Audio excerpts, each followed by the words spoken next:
In late September, more than 36 employees of the Department of Environmental Management gathered at the Parks and Recreation headquarters in North Kingstown for a staff appreciation cookout.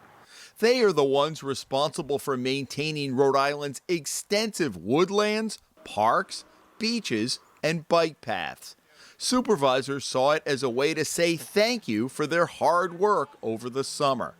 But the Hummel report has learned that an employee with the Parks and Recreation staff asked a vendor that has done extensive work with DEM to pick up the $1,500 tab for 40 people to dine on hamburgers, steak, baked beans, corn, and orzo Florentine salad, an apparent violation of the state's ethics code. The vendor, Northeastern Tree Services Incorporated, has been paid more than $1.5 million by DEM for its work over the past 5 years. She's aghast, that this happened. DEM spokesman Michael Healy said that Director Janet Coit acted immediately after the Hummel report brought the situation to her attention. She thought the number one thing was, all right, we need to reimburse the tree company for the money that we should never have asked them to contribute for this event.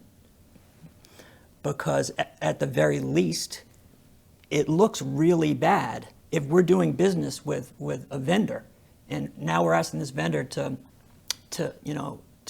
pay for a luncheon benefiting 40 employees. But taxpayers will not be reimbursing Northeastern. She split the cost of the reimbursement of the lunch with the head of our Parks and Recreation Department. We weren't going to compound one mistake with another mistake. It was our lapse in judgment that caused this. So why should the taxpayers have to fund that mistake? Meanwhile, the employee and the chief of Parks and Recreation are now on administrative leave pending a human resources investigation. Coit was unavailable for an on-camera interview, but issued a statement that read in part, "As soon as I learned about this transgression, I took action to address it. Although we do not yet have all the information, the facts we know are troubling, and we are taking this very seriously. As the director of DEM, I take responsibility, and we will learn from this mistake."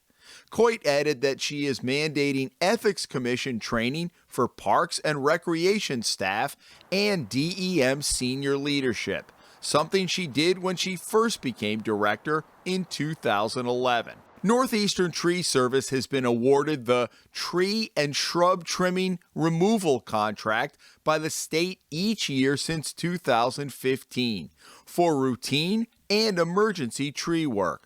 Healy said that with staffing reductions, DEM does not have the manpower to keep up with the workload. He noted there has been a 67% cut in full-time Parks and Recreation employees over the past 30 years.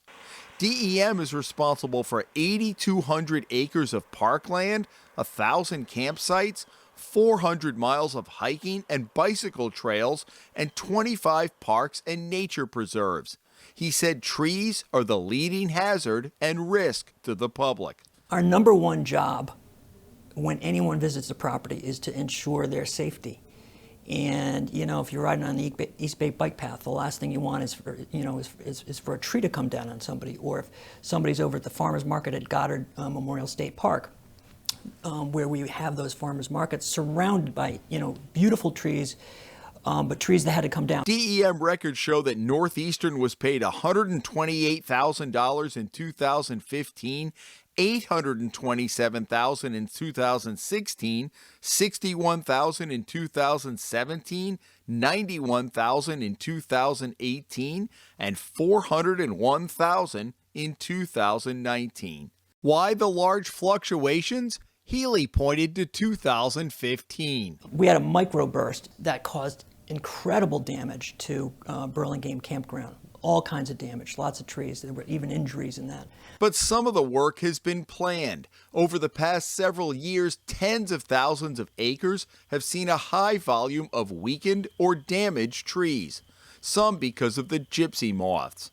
In June, Northeastern, at the direction of DEM, took down nearly 24 weakened trees, including this one at Goddard State Park in Warwick, at a cost of about $30,000. The way we've had to handle the maintenance, or like routine or tree work, I won't say routine, but tree work, is not unlike how we just handled the Triple E threat from this past year, which was going into 2019, we had no way of knowing that this was going to be a historically bad year for Triple E. Healy said he expects the internal investigation into the employee's conduct to take at least 2 weeks to complete. When you screw up, right, the way to handle it is, number one, to identify it and call it what it is.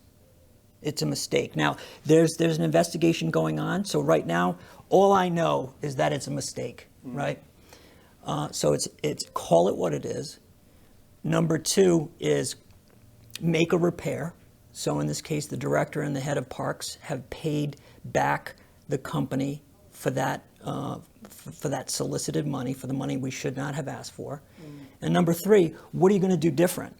And what we're going to do different is we're going to get ethics training in here so that everybody knows it, is up on it, lives by it. You'd like to think that people would have the awareness of the code of ethics in Rhode Island, that there are certain things you can do and certain things you cannot do. There are just certain no-fly zones, and this is one of them. In Providence, Jim Hummel for the Hummel Report.